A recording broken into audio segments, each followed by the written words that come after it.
So the Great Property Meet PIP. So that's Andrew Roberts from the Great Property Meet and Adam Lawrence from Partners in Property.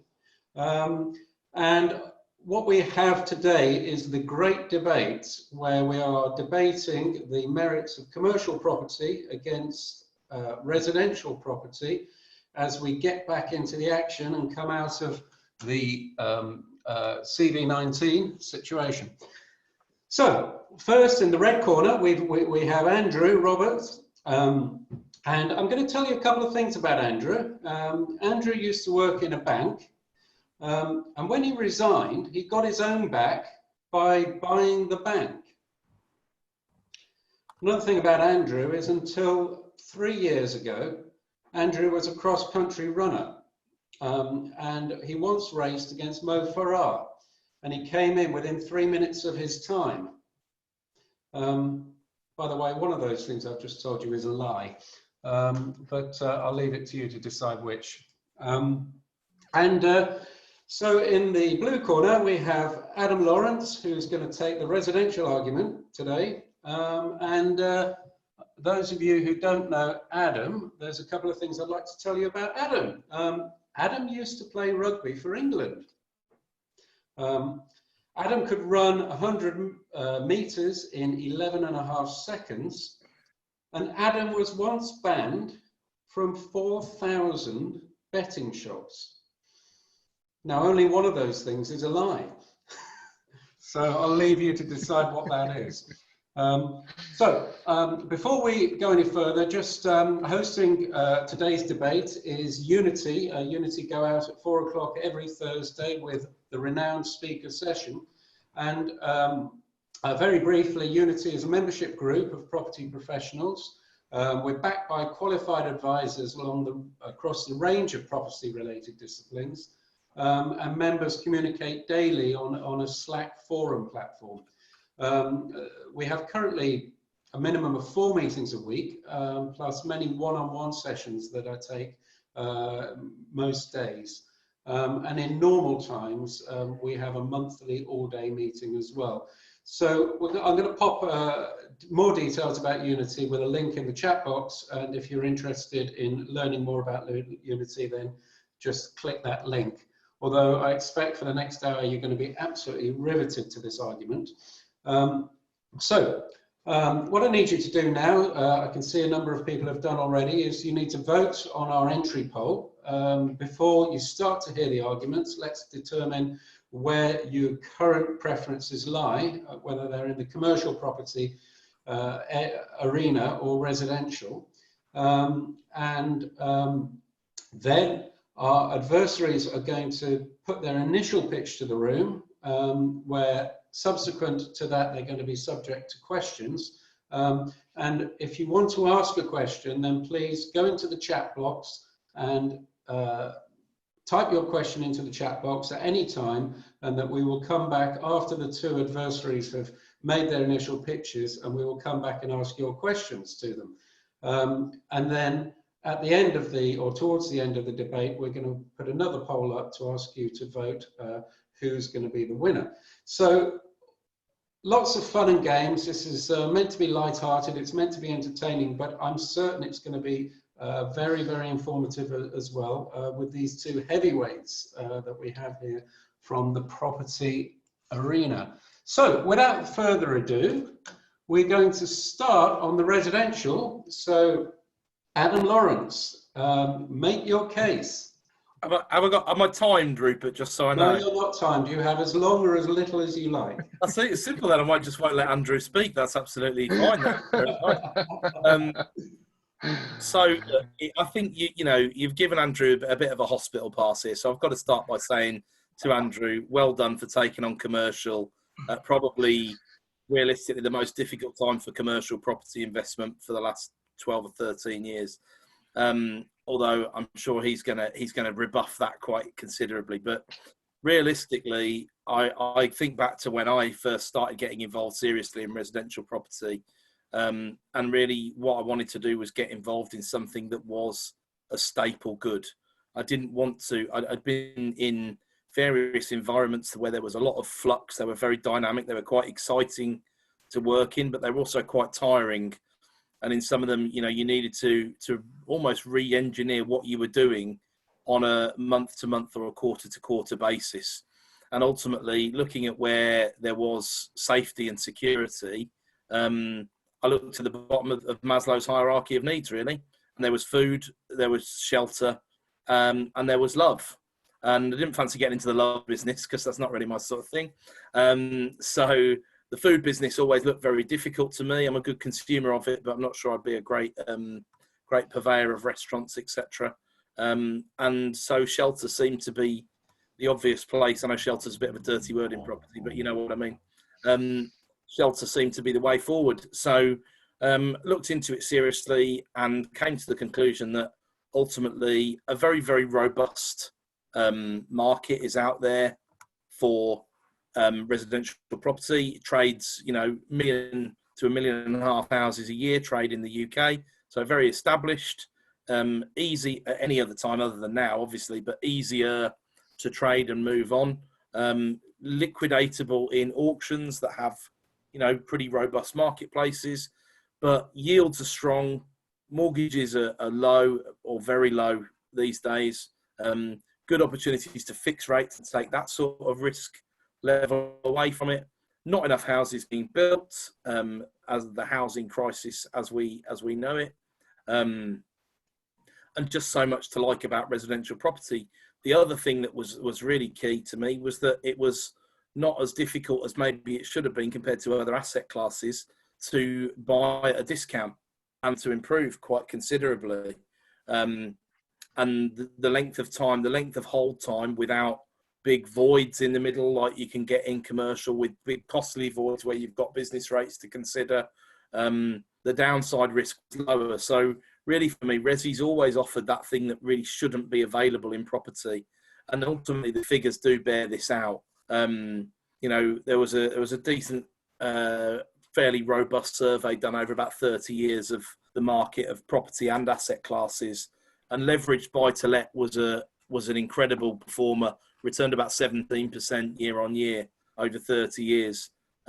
Second place was unleveraged buy-to-let. Third place was commercial property.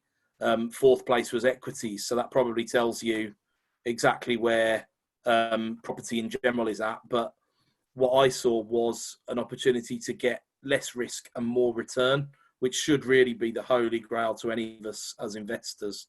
And ultimately, that's what I've been able to do. Not massive penalties when properties are void, relatively easy to let, very easy to get geographical spread, easier than it really should be to buy at a discount, strong yielding, holds up in environments like this, but also flexible. So, and that flexibility could be residential to HMO to serviced accommodation.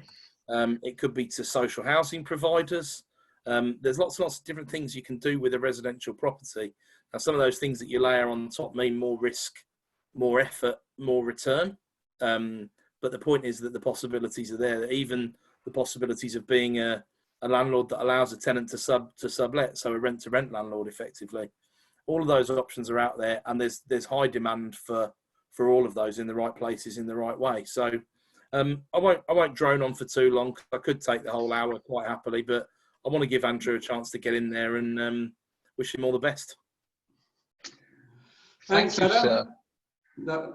That's a great start. You've made your pitch, you've made your case. I'm just having a look at the entry poll. I can share the results of that right now. And so we're starting the meeting with residential property winning the argument by 64% to commercial property at 36%. So that's what we've got to go at. Andrew, you're starting slightly behind here, but the key is how we can make the change during the course of today. And it's not really a case of where we end up from, but it's a case of actually what results from that basis. So over to you. Well, thank you. I mean, you've done a brilliant job of setting out the stall for residential.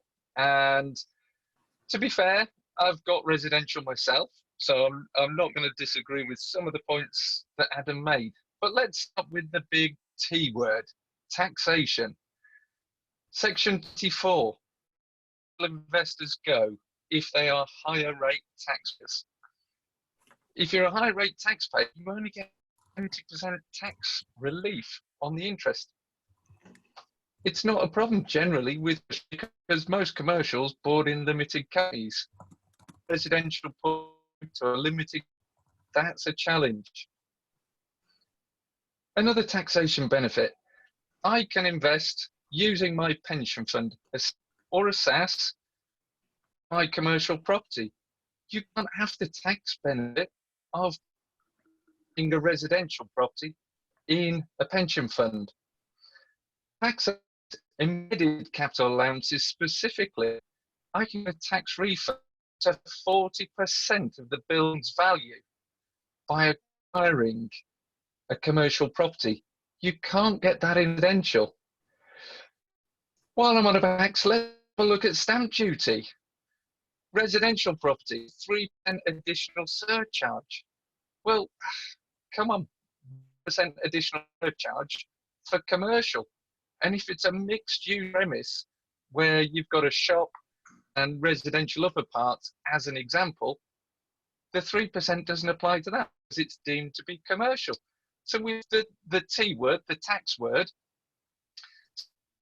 let's have a look at regulation. We all love to be regulated highly, don't we? The PRS is, the private rental sector, residential, is so highly regulated. 182 different regulations, I believe.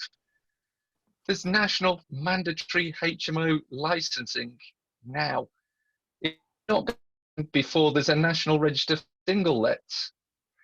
Voters are renters. Therefore, there's political drive to actually regulate the residential sector because it gets votes at the polling box.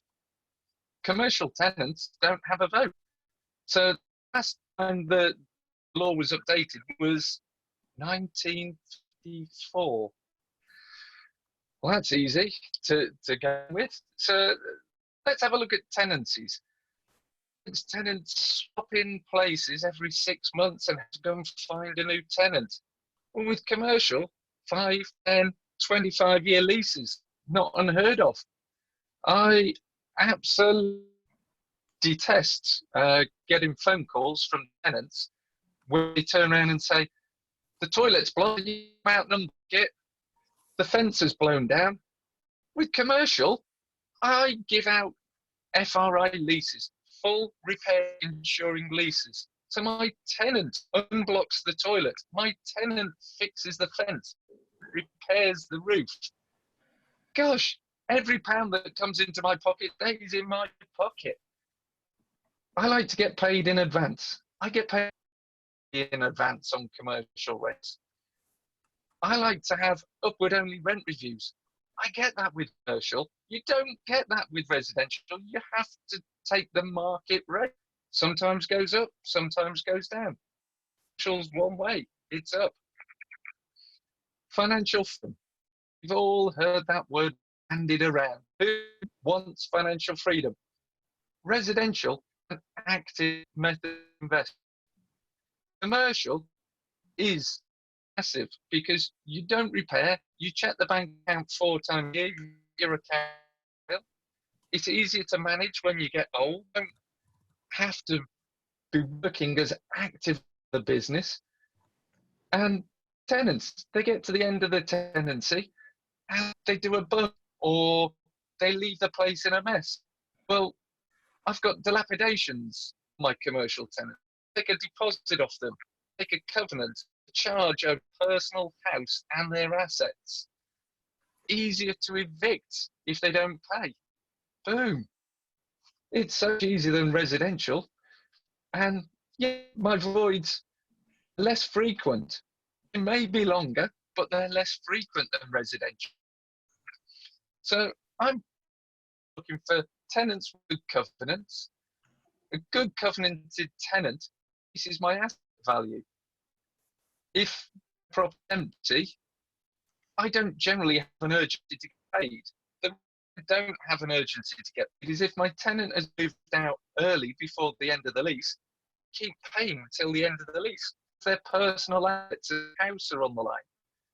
I've got a massive range of permitted development rights, and the permitted development rights are brilliant. So I can buy commercial property with 100% bank fund. Do that in residential. Rupert, over to you. I dare say you've got 100 questions after that around ammunition thrown out there. Brilliant. Thank you very much. Thanks, Andrew. That was good. We've got a slight issue with your audio. We can hear what you're saying, but it's a little bit dodgy, so we're having to listen quite hard to you there. And I know that you're having apologies your internet connection down that end. But I've got some questions. I've got a question to both of you. We'll start with Adam. Has the Chancellor helped you with any funding or tax breaks in the past 2 years? Yeah, he handed me some money out of his case the other day. No, in seriousness, you know, obviously, trading businesses I'm involved in have benefited in different ways from the furlough scheme, although really the main beneficiary has been the employees, which is the point. I've got absolutely no issue with that at this point, definitely. Various businesses that operate out of premises, commercial premises, as it happens, Andrew, are given you know, £10,000 grants. I've got another commercial tenant who's got a 25k grant because it's a pub tenancy, so that's been helpful for them. In terms of some of Andrew's taxation points, while they apply to people who hold property in their personal name, they obviously don't necessarily apply to those of us who are incorporated or were incorporated before Section 24, or who are incorporating. So there's still quite a number of ways in which, I mean, I've personally benefited a significant amount from the way that and it's not what the Chancellor's done in the last couple of years, but also benefit from R&D, also benefit from capital allowances, also benefit from the rules around refurbishment. So by taking a view on how much of a refurbishment is written down as capital and added to the balance sheet value, and then how much is written off as replacement cost against the trading income, it's a very tax efficient way to run a company, such that if you're expanding a portfolio with the finance costs being, especially if you're using bridging finance as well, all those costs being expensable in the now, fully expensable, have been considerably helpful. So I suppose also when he raised the capital, the CGT, I don't know if that was in the last couple of years or not, on property itself, I suppose that was another reason for people to want to sell, but it didn't cost me anymore if I trade propcos rather than individual properties. So I suppose that was an indirect help as well. So yeah, it could have been. I guess we all react to the challenges we're given when it comes to the T word, don't we? So I wouldn't necessarily think of him as having helped me, but I don't suppose he's hurt me too badly compared to some unincorporated landlords, for example. Brilliant. Thanks, Adam. And we're going to try Andrew again with the same question. During the course of the question, if the sound isn't good, I'm going to stop your video, so you'll just go black, but at least we might hear you better in that situation. So, Andrew, has the Chancellor helped you with any funding or tax breaks in the past 2 years on the commercial side? Yeah, in the last weeks, I've had some £10,000 for the business grants done as a result of COVID-19. Again, furlough is something else I've received. So that is something for the staff, but it takes pressure off the business. So in terms of investment with pensions, that has been a tax break that I've realised. Embedded capital allowance, I've claimed those, and they're very significant. So I think all of those are immediate tax breaks that I've benefited from. And in terms of how I would look at stamp duty on every purchase, I've saved money against residential property. So I'm winning every deal, and it's not on odd deals, not having to incorporate. I'm doing this specifically to aid my business around the taxation arena. So this has helped me in lots of ways. And I've got another question I'm going to throw first to you, Andrew, and then we're going to go out to the chat room and we're going to pick up some of the questions that are coming from there. So, how do you find commercial tenants in the middle of a recession, Andrew? Well, at the moment, most of the commercial agents actually disappeared from radar. So I'm using what I call my guerrilla marketing. I've got yellow bandit boards on the only commercial property I've got vacant, which is actually being converted. So I'm a building team actually working on the site at the moment. But it is a challenge. Similarly, it is a challenge for residential, but I'll let Adam answer that one specifically. It is a challenge with the lockdown. He wants to come out and do viewings. It's not essential business, so we shouldn't be doing it. The benefit there is technically, if I wanted a mortgage payment default, I could, but I've chosen not to at this moment in time. Okay, thank you. And I'm going to just flip that question a little bit for Adam. That basically, how do you deal with tenants in the residential area who just decide that they're going to stick there and not pay their rent? And obviously in a commercial environment, I believe you can get rid of non-rent paying tenants very quickly and easily. Well, normally speaking, you'd be right, Rupert, but obviously not at this time because there's a moratorium on commercial evictions just as there is on resi evictions. So both of them take, I mean, obviously commercial normally is much faster if you're willing to get bailiffs in and all the rest of it. And it very much depends on the sort of commercial property you've got, just like it depends on the sort of resi you've got, because covenants are, it's a transferable thing really, isn't it? Tenants, look, it's very interesting because at the moment, a lot of the stuff that I've got, which you would, if you were a bond trader, you'd probably describe as junk bonds. The yield quite high. They're in secondary locations in suburbs. They're not places which light people up and think, oh, I'd love to invest in, you know, outer Stoke-on-Trent or whatever. But ultimately, the figures are very good. So from that perspective, the people generally, my target audience is, you know, they're in a suburban 3-bed house. They've got a family. They know and they understand, and they're communicative. So they're not going to try and not pay their rent unless they really, really can't, and they're having to choose between rent and food. In which case, we're working out payment plans up front. So that all comes back to just like, I mean, I've certainly in residential had bad tenants in the past. I've also had bad tenants in commercial. So it just depends on what sort of. Not every building can be an FRI, wonderful PG lease, and if it is, it might only be returning, you know, 4% gross yield or something. So it's not.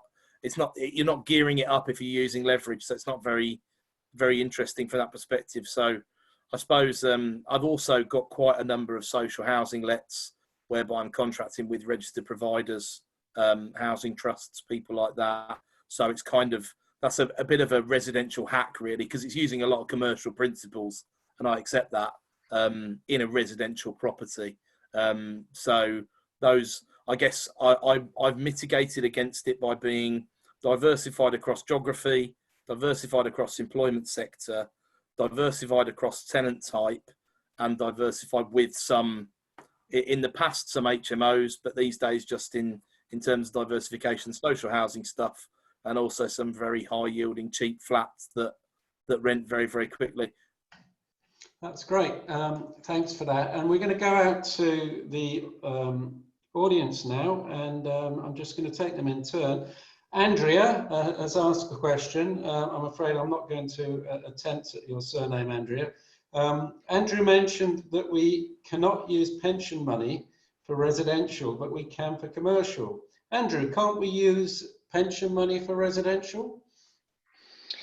No, SAP and SIS funds are specific for commercial property.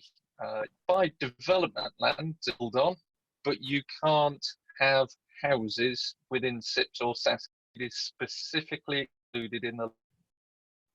Okay, so. Can I just jump in there, Rupert? Oh, indeed you can. We can't. I have used SAS funds for residential property and continue to do so. So whilst what Andrew says is technically correct, the flexibility of the SAS does give you the ability to loan back funds to other companies, and those companies may or may not invest in residential property. So I work with my SAS advisor to come up with a scheme, not for my own SAS because I haven't got lots of money in there, but for a client of his that I introduced to him. And we came up with a scheme whereby you could quite legitimately recycle 25% of the SAS through a residential property company ad infinitum, because you would be able to do a loan back of a quarter of the fund, and then at the end of the year do another loan back of another quarter of the fund to pay back the first loan, and that loan would revolve. So you can use it to hold resi property. It can be done. It's obviously you need to use. You can't use the whole of the fund for resi, but there are a number of other bits of SAS trickery that also the right people can help you unlock. So to say you can't use it for resi, I think is too far on Andrew's side to let it slide, I'm afraid, Andrew. No, Well, we want a fair fight, and if we don't... That's more an intercompany or a pension fund to company loan rather than investing directly in residentials. I take your point. Potato, I was being potato, black Andrew. and white. Potato, Yeah, potato. yeah. Well, we want a clean fight, but if it's not going to be clean, we're going to enjoy it anyway. Sarah Nuttall has asked, how many issues are you having with non-payment now, though, Andrew? So I think we know which side of the fence is that. I was going to say, I don't have a single client who's asked for any deferral or holiday, to use the chancellor's terminology. So I'm fully paid up by all of my clients, tenants, commercial, residential. Mm-hmm. It's down to the selection criteria that you like in the first instance. And with commercial, when you point out the benefit got from the government, they're allowed the C-bill, that they're allowed the fact that they can follow the staff, all of those on a commercial tenant, they then sit back and go, yeah. I would, however, add, I don't have any large national blue chip tenants. Large national blue chips are taking the biscuit and they're going, hey, we're going to do that. So well, I'm bringing Richard Greenland. Oh, he's gone. He's came and then went. I'm bringing Richard into the room because Richard's made some comments and questions. And you say you agree with Andrew on commercial being a lot less hassle, Richard. We can't hear you. Can you? I'll just unmute you now. Unmute. Right, I'd say from my limited experience, it's a lot less hassle, definitely, because there are a lot fewer rules around it. There's a lot more. There's a lot less regulation around it, and it's also business to business, which is a great advantage. So you're much more on a level playing field. Whereas if you're dealing with residential tenants, the law is very much on their side, and if they choose to play silly buggers, it's very hard. It's very hard for you to, you're up against it. So steering on the, slightly on the commercial side where you are, and I know you've got a lot of experience in both, do you have any challenging questions you want to put to Adam or to Andrew? Yeah, I'd really like to know what Andrew's investing in, because it's so successful, he's not having any problems with defaults, etc.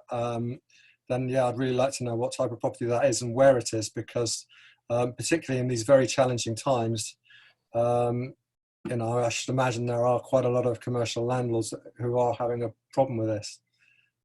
Yeah, that's great. Well, I'll take you back, but thanks for letting us into the room and seeing your jeans on the drying there, Richard. Oh yeah,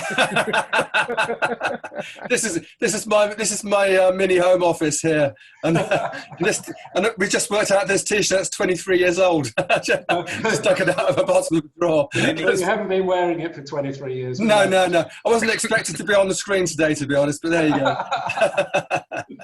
So let's get an answer to that one then. A lot of commercial tenants are very small business. What I've tended to do is acquire from sort of Northampton down in a southeastward direction commercial property. I've tended to make it smaller, so there's no business rates for the tenants. I've tended to look for small owner-occupier to go there who can give me governance. And they can range from firms, chartered accountants, solicitors, nail bars. People actually own home, and their own home on. So they don't want to have business premises affect their own home by default payments. Okay. And the other thing that Andrew Richard has asked as well, or not asked as such, but warned, which I'd like to put to you because you're an accountant. And you have mentioned this, the T word. And Richard said, don't let the tax tail wag the business dog. Well, what do you say to that? Well, I totally agree with that. The first thing, and I'm having this conversation with somebody, is get commercials right. Make the numbers stack. Once you've made the numbers stack and you've worked out operational profit you'll make, then minimizing the tax cost on the business. So I do totally agree with him. But the tax breaks, and the reason I opened with tax is I knew it would be emotive to everyone out there because everybody hates the word. So by opening with tax and the benefits in a particular model, that's why I focused on it. So yeah, and I saw Richard pop up a supplementary question on screen about what is it I invest in, shops or offices or what. Typically shops, carving off the back end of shops. The bank I recently bought, that is 3 commercial premises. That is actually going out. The 3 flats are going on a commercial lease to a housing provider.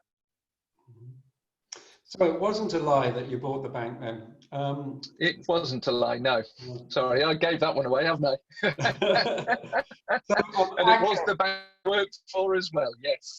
Akko has got a question for Adam. What tenant profiling are you going to put in place so you don't fall into difficulty collecting tenant rents? Yeah, I saw that one pop up. I think it's a good question. I think there's a couple of points I'd make really. One of them is, to an extent, it's kind of guided by the property profile itself, in terms of what I mentioned earlier, secondary suburban locations where people do make a home out of it. You know, I appreciate what Andrew says about 6-month contracts, but average rental length in the PRS is 4.3 years. And mine in those sort of locations tend to be longer, if anything, because a kid goes to school somewhere nearby or equivalent. So they tend to be they're quite committed. They have made it their home. So take his point around, if you've got PGs on lease, meaningful PGs on leases, people have put their house up and all the rest of it. But if they live there and they consider it their home, which is what we try and encourage our tenants to do, then they'll obviously, they lose it if they get evicted. So they have almost the same level of skin in the game, although they maybe have a different level of assets on their alleys. So part of it is the property profile rather than the tenant profile. But I think we've learned a lot about tenant profiling over the years. But I still think you struggle to get past a lot of gut feel. So we do like to see as much referencing as possible, landlord, employer, landlord before that landlord, if we can. That's very nice to see. Bank statements, pay slips, a chat with the employer ideally, and a chat with the landlord so we can actually really feel them out rather than to get him fill in some kind of faceless questionnaire, which they either don't bother to do or just tell lies on, quite frankly. And have a chat with the tenant. So a live example at the moment would be we're still filling properties where people have needed to move. So we've had some quite emotional, really, situations over the last few weeks. We had a few voids, and I thought, well, we're going to be sitting on these voids. We're always running a few voids. We've got a big portfolio. But I thought, well, we're going to be sitting on these voids for a couple of months, aren't we? But not so. Actually, what's been happening is people haven't been giving notice, but people are still looking to move, and it's because they've needed to move. So live at home with elderly parents, very keen to get their own place and get away from that situation, because they don't want to put their parents at risk when they're going out. That was from someone who's a self-employed building contractor. So they know they're going to be struggling with social distancing and everything else. And actually, we managed to move them in, did all the referencing, brought it in-house, moved them in within 24 hours remotely without coming into contact with them. So essential, because well, in my view, essential anyway, because it was helping to potentially contribute towards someone not being ill or worse. So there's some of that comes into it. And what I did was I took the chance to speak to the prospective tenant myself and said, you know, I just felt them out about the current situation, how it was going to affect them. Would they go on furlough or not furlough because they're self-employed, but, you know, would they not, why would they not stay at home and collect the 2,500 quid, which they would qualify for because of their earnings, just to see whether that would be their motivation, what gets them up in the morning, whatever. And they were very, very honest. They hopefully didn't notice exactly what I was asking them, and were very honest and said, no, I want to go out to work. You know, that's what I do. I've been doing this for years. I don't want, you know, any problems with site work and all the rest of it when we go back. We're practicing some social distancing stuff at work. I want to be out of work, but I don't want to worry about bringing it home to my parents. So the gut feel / getting into the motivational side of it. So if you ever deal with, if I sort of translate that to LHA tenants, which at the moment, if you're getting paid direct, are probably the greatest covenant in the game of resi or commercial, realistically. It would be the difference between an LHA tenant who believes that benefits are an entitlement and you know, we've heard it time and again, the council pay the rent. Not the case. You know, you pay the rent, the council gives you some support with the rent. And just that difference in the language and the attitude and the ethos. So honestly, these days we treat it more like a job interview, but a job interview where you recruit people on their values, not on the numbers on a screen. Because people can, I've had, and certainly in commercial as well, and you've seen it in the commercial world at the moment, the bigger and sharper the tenants, the more aggressive they are with CVAs or threatening not to pay or taking advantage of the scheme not to pay 3 months rent at this time and to try and renegotiate 50% rent breaks and things like that. That ultimately most resi tenants, rightly or wrongly, do not possess that level of commercial sophistication. So it's not on the table for them. So some of it's done by design, I suppose, in terms of the property. Some of it is done by just good old-fashioned, well, not really old-fashioned, because in the old-fashioned world, you don't, you know, recruit tenants on values. So a bit, I suppose, we're a bit new world like that to an extent, but we still look at the fundamentals backing it up, because some people can talk very well and there isn't anything behind the curtain, as we all know. That was some good punches thrown there, Adam, and some great information. I'm sure we all valued that. We needed it too, because there was a sideshow going on. We didn't expect, but your attention was being competed for by a conversation going on about Richard Greenland's trousers and whether actually he was wearing them. Not the first time, Rupert, not the first time. Yeah, I think we've collared and got to the bottom of that one. And but we have David Bartlett, Andrew, is saying, what would you consider a good yield for the types of commercial property you've suggested? What would be a good yield? Well, I don't look at the property initially on acquisition as the yield. I look at what I can do with that property first and how I can use the space. If I looked at commercial property, those who understand will understand zoning.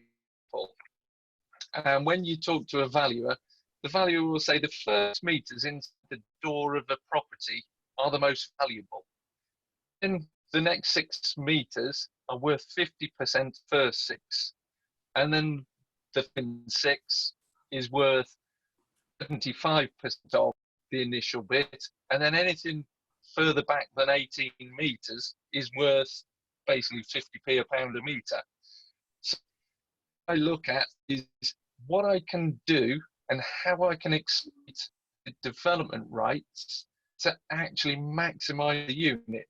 And typically, the unit which I'm doing at the moment, which is the bank, what we're doing is we're creating 3 flats there. So the offices on the upper 2 floors are being converted into 2 beds. Sounds like Resi to me, Chairman. Sounds like Resi. Oh, sounds like Resi would make it more valuable. well, look like this. It's commercial when I acquired it, and I'm letting it on a commercial lease as well. Formal objection. Formal objection. So I'm doing what I call right sizing the unit, so that it then the profile for tenant demand in the area. By virtue of the fact of uplifting, this building, which was acquired for just over 200, goes up around about 700,000 to 800,000. Therefore, the commercial unit is pretty much free. It's sold off the flats, but because I'm putting it all commercial lease, that's what the value's given us a full price on. Brilliant, thank you for that. From Mark Deering here, which will fare better, buy-to-let or commercial, when the government sort out the current mess and start taxing more? And that's quite an interesting question. I do like that question. Yeah. Adam, I think that's challenging you, isn't it? I think we've probably both got things to say about that, because there's probably direct and indirect consequences without a shadow of a doubt. So what do we all think is going to happen in the short term? Quite possibly, once people are out and able to spend money again on the high street and wherever else in physical real locations rather than on the internet, there may well need to be a bit of a VAT holiday or a VAT break in order to get consumption moving in the economy again.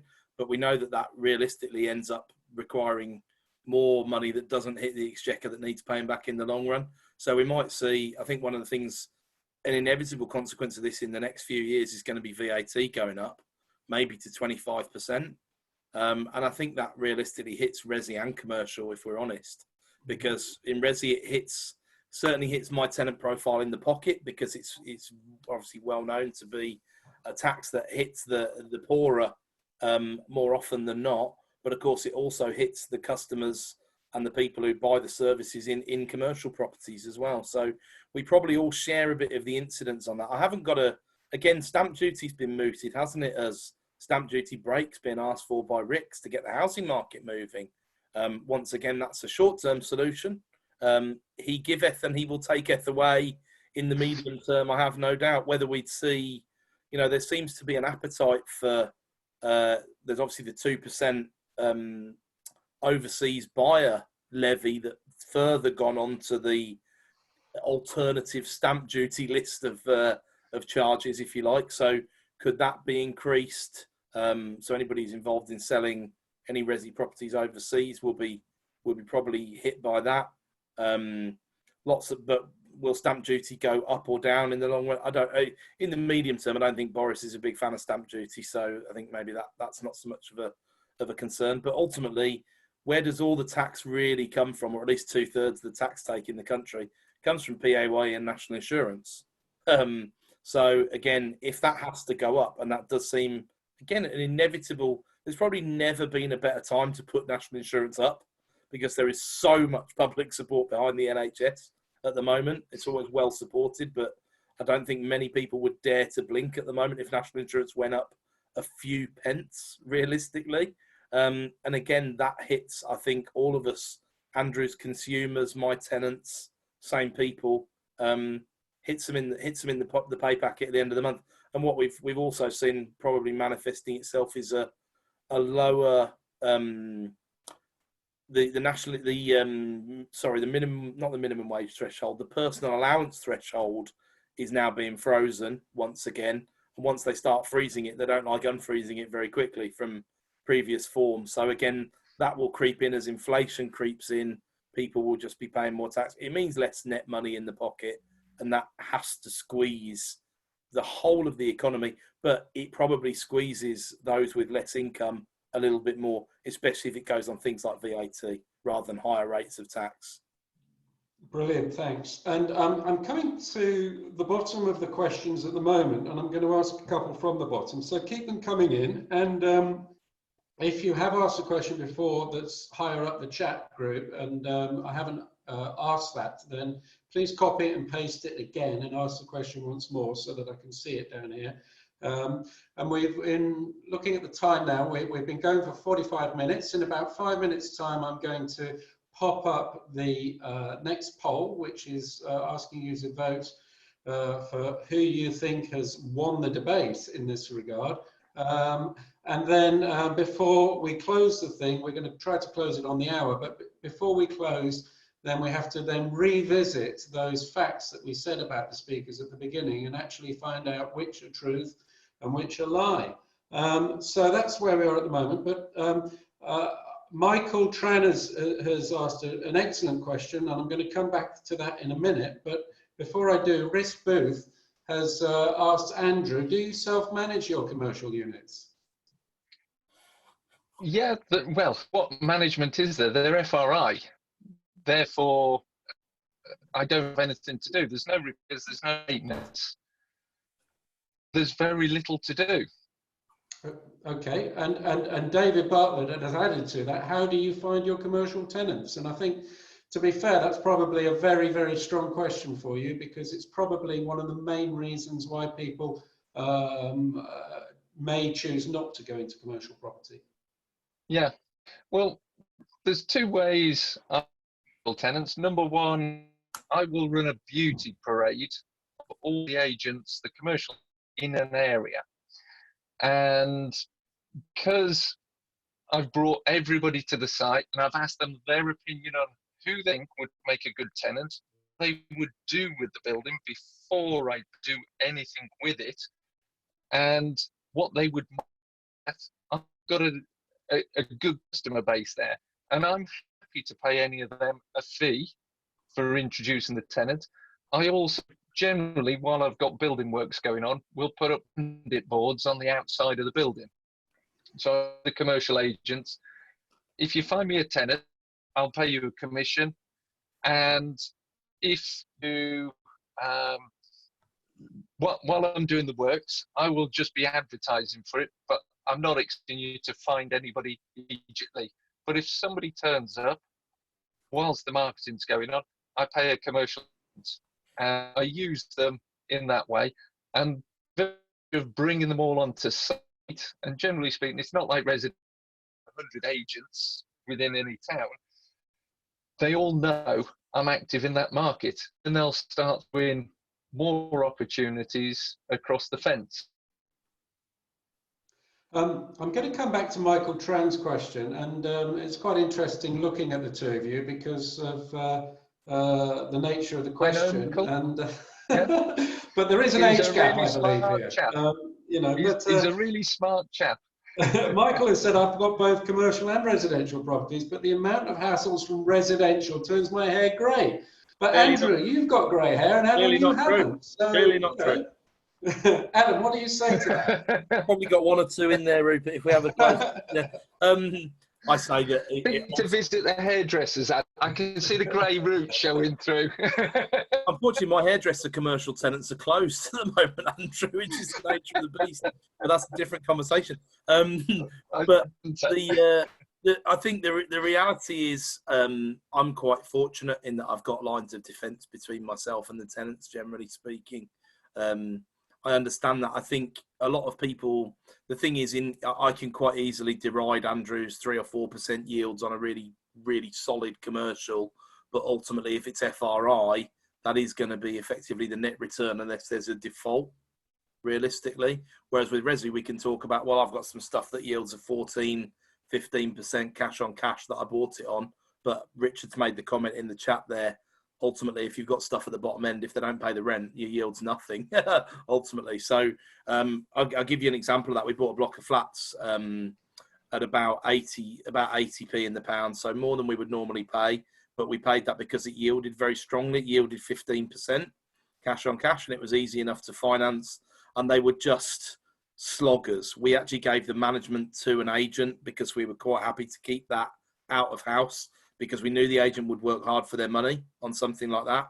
And when we did the feasibility on it, we looked at it and said, look, let's look at it on what's our worst case, our best worst case scenario. We only collect 4 out of 6 of the rents every month, which would be a terrible, terrible record, realistically. No one has 33% arrears. And even if we do, we're making 10% cash on cash. We're getting a discount. We're getting reasonable financing on it. So I think you have to set your expectations correctly with Resi. If you apply the same logic to Resi tenants as you do to commercial tenants, I think you will wind yourself up. But then it also depends. Andrew's been very, very clever and strategic with picking the commercial tenants that he engages with. Whereas I've tended to buy things where they are mixed use, as Andrew referred to. And I haven't been that interested in the commercial side of it. I've just thought, right, I'll have a hairdresser, I'll have a nail bar, I'll have whatever. I still wanted to have a decent covenant in there, but that hasn't been the core of the strategy, because the most of the value and actually most of the rent is contained within the PD rights and the rears and the tops. So I'm focusing on the Resi, not on the commercial side so much, but I do like the benefits of not necessarily paying the 3% stamp and all the rest of it.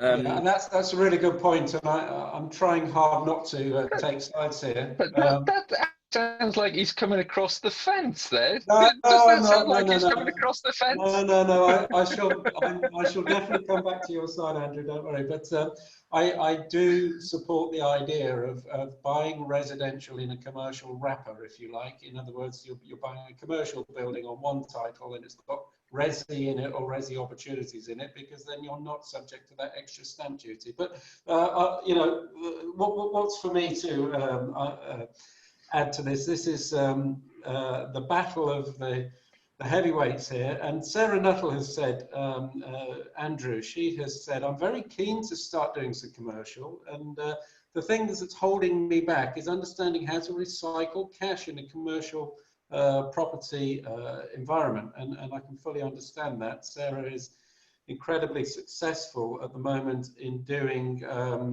cookie cutter residential in quite a high priced area of Kent, to be honest. Okay. They're doing some fantastic stuff down there on residential. But how would you do this on commercial? How do you recycle your money? Because the banks aren't throwing much more than about 60% at you, are they?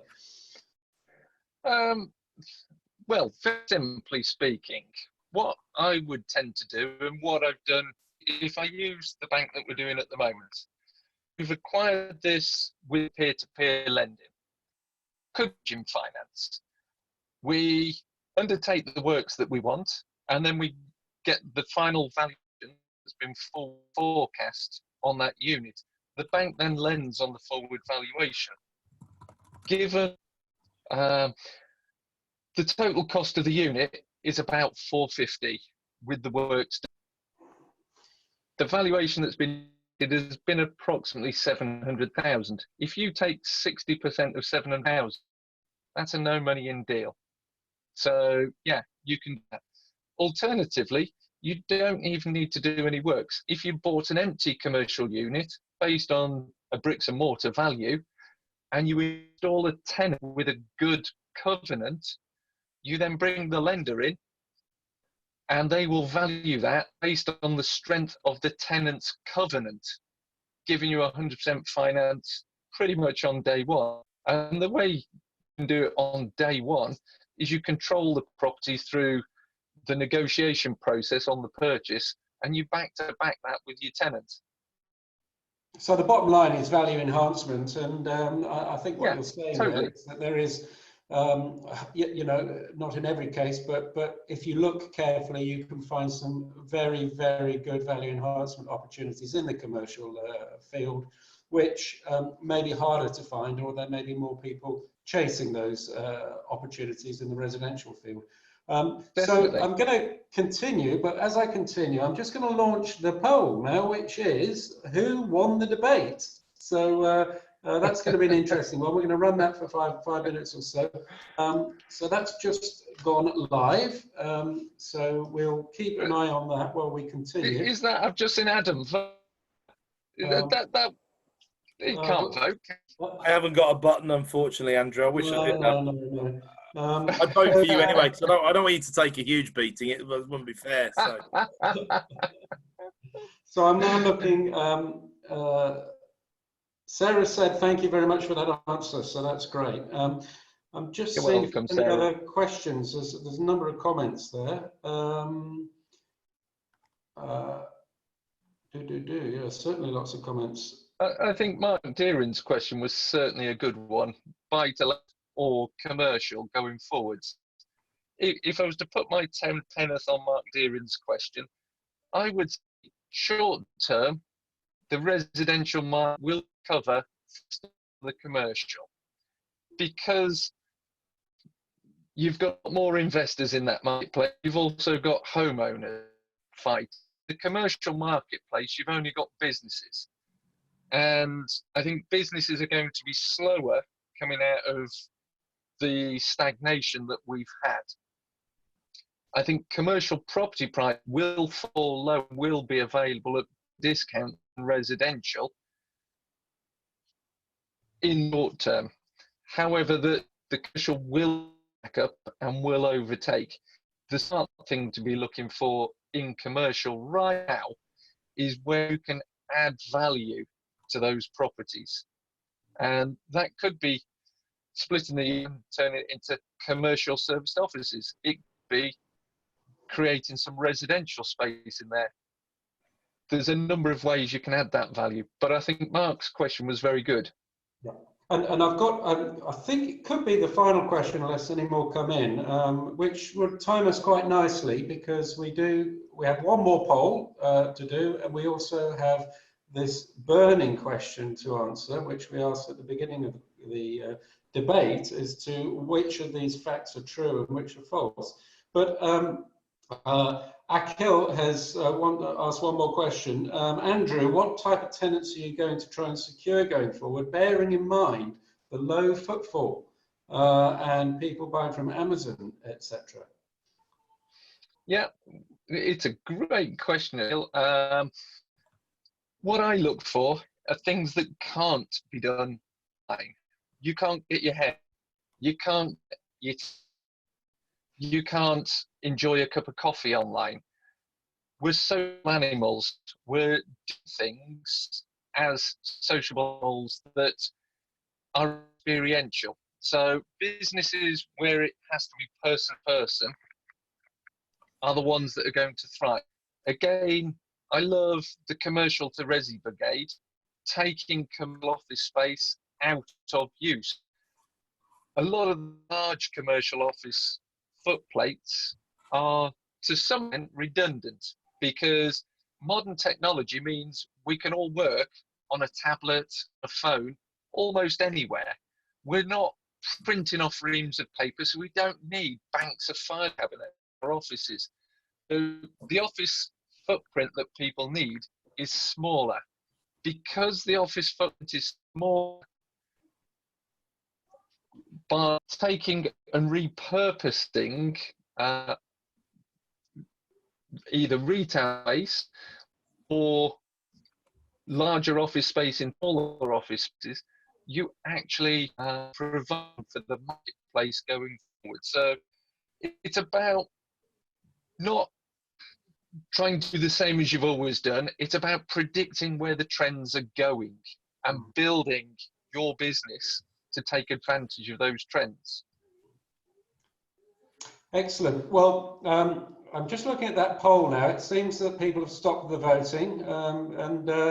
So who is the winner of the debate? Well, it's close. Adam Lawrence has, we've just had another vote come in. Adam Lawrence has 66% of the vote, and Andrew Roberts, I'm afraid, 34%.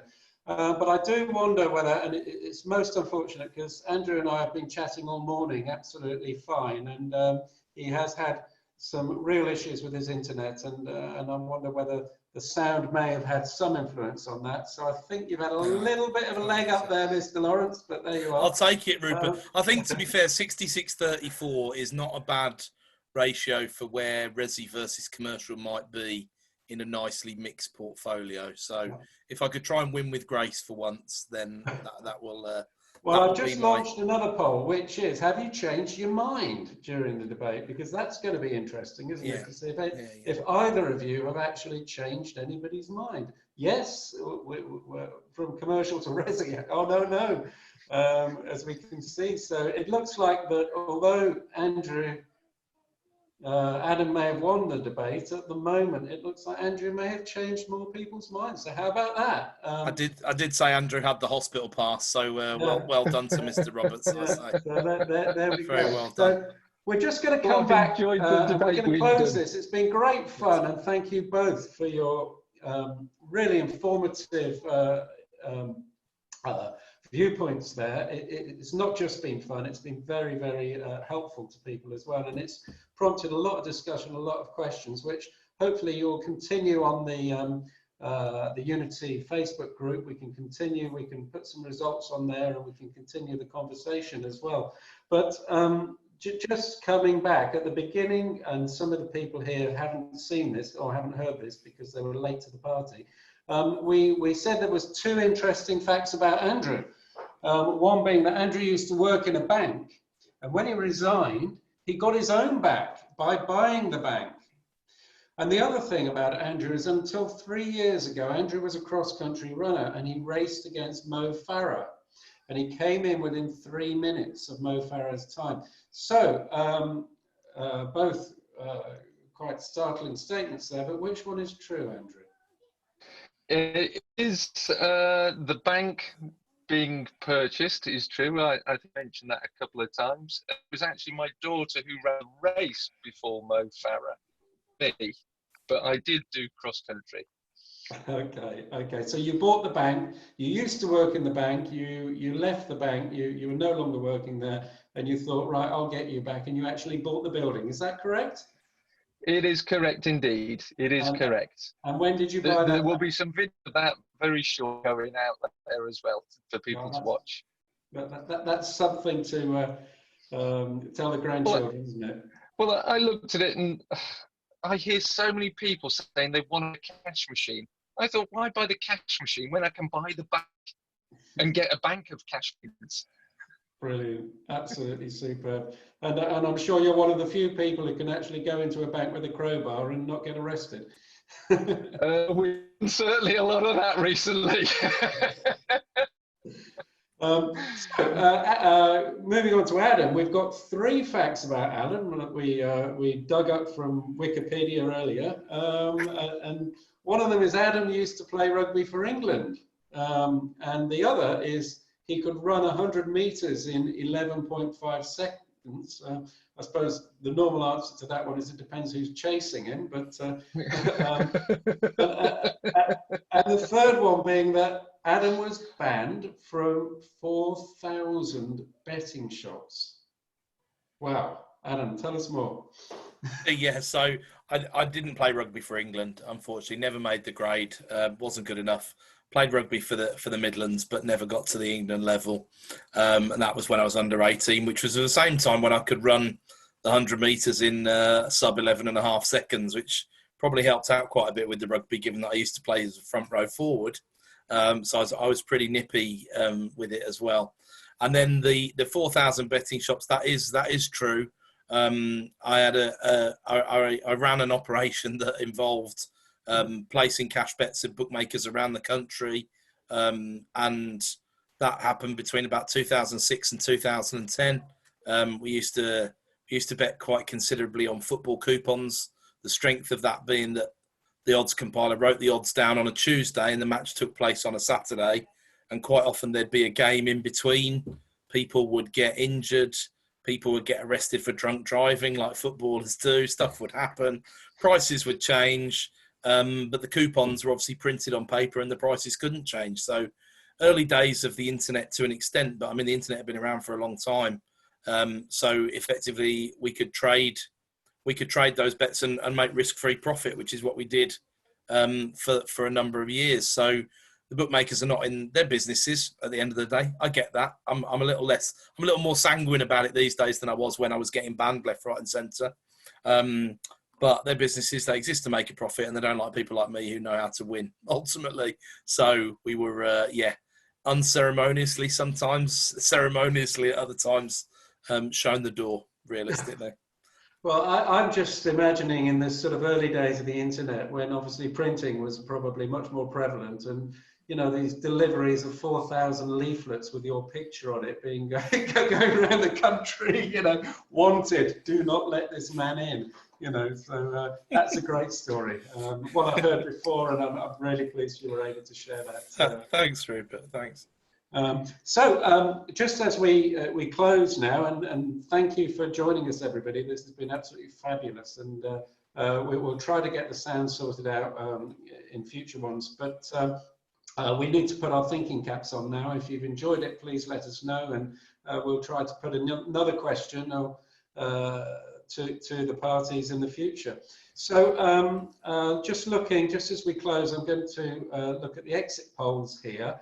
And we have to announce that Adam Lawrence is the winner tonight as a result of the crowd, but as quite a significant consolation, Andrew has managed to convert 15% of the audience over to his side, who actually came into the debate on the Resi side, and now will be making bids against Andrew out in the marketplace in the future. That was not the objective. Was it Northampton area? And yeah, okay. So. Yeah, thanks. So loads of thanks to Adam and Andrew. That's been great fun, and thanks to you all for coming. And let's do some more fun stuff like this again. Thanks for putting it together, Rupert. Andrew, it's been an absolute pleasure. Thanks, guys. It's been great fun. You've been great sport, Adam. And thanks, and so have you. And thanks to everyone for chipping in, and brilliant comments and questions. So that made it even better. So thanks very much, everybody. So phenomenal there, I think. We will end the meeting now.